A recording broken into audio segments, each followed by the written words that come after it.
بسم اللہ الرحمن الرحیم۔ السلام علیکم ورحمۃ اللہ وبرکاتہ۔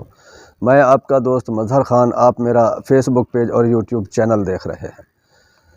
دوستو، حضرت عبداللہ بن عمر رضی اللہ تعالی عنہ سے روایت ہے کہ نبی کریم صلی اللہ علیہ وآلہ وسلم نے فرمایا کہ اگر لوگ تنہا سفر کرنے کے نقصانات کو اس طرح جانتے جس طرح میں جانتا ہوں تو کوئی مسافر رات کو تنہا سفر نہ کرتا۔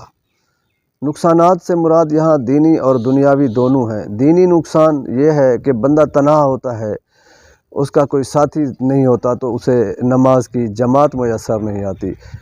دنیاوی نقصان یہ ہے کہ اگر سفر میں اسے کوئی ضرورت پیش آ سکتی ہے، کوئی مسئلہ، کوئی پریشانی ہو سکتی ہے، کوئی حادثہ ہو سکتا ہے تو اس کا کوئی مددگار نہیں ہوتا۔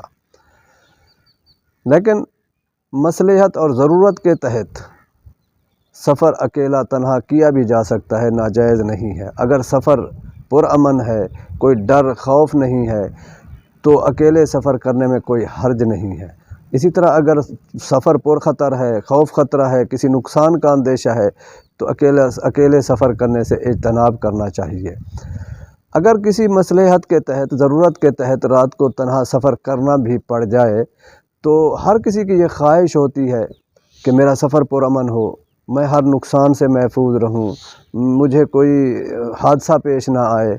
تو اس کے لیے اگر آپ چاہتے ہیں کہ سفر پرامن ہو، نقصان سے محفوظ رہیں، شرور سے محفوظ رہیں، کسی حادثات کا شکار نہ ہوں، کوئی مسئلہ، کوئی پریشانی نہ ہو، تو اس کے لیے اللہ تعالیٰ نے قرآن کریم میں ہمیں ایک عمل بتا دیا جس سے ہمارے دن اور رات کا سفر پرامن ہو جائے گا۔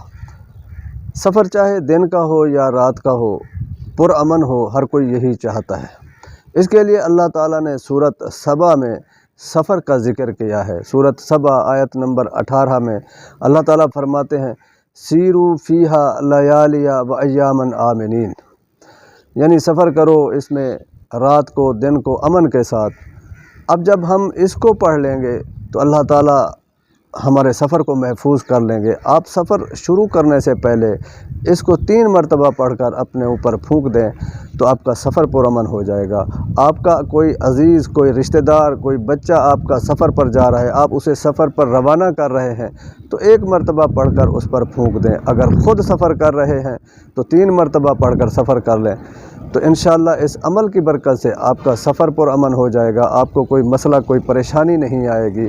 اگر راستے میں کہیں کوئی رکاوٹ، کوئی مسئلہ، کوئی پریشانی آتی ہے، کوئی ٹریفک بلاک ہوتی ہے تو آپ اس کو پڑھنا شروع کر دیں۔ آپ کو کہیں کسی ایئرپورٹ پر کوئی رکاوٹ آتی ہے تو آپ اس کو پڑھنا شروع کر دیں تو انشاءاللہ آپ کا جو مسئلہ ہوگا وہ فوراً حل ہو جائے گا۔ اس کے علاوہ یہ ہماری جو زندگی ہے یہ بھی ایک سفر ہے جو ہر لمحے گزرتی جا رہی ہے۔ ہم اپنی اس زندگی کے سفر کو بھی، ان کے شب و روز کو بھی پرامن بنا سکتے ہیں۔ آپ دن میں 3 مرتبہ پڑھ کر اپنے اوپر دم کر لیا کریں، پھونک لیا کریں تو آپ کا یہ زندگی کا سفر بھی پرامن ہو جائے گا۔ آپ اس وظیفے پر، اس پر عمل کریں، انشاءاللہ اللہ تعالیٰ آپ کے سفر کو پرامن بنا دے گا۔ آپ جہاں بھی سفر کریں گے اس کو پڑھ کر نکلیں تو آپ کا سفر آسان بھی ہوگا، پرامن بھی ہوگا، نقصان اور شرور سے بھی محفوظ ہوگا انشاءاللہ۔ وآخر دعوانا ان الحمد للہ رب العالمین۔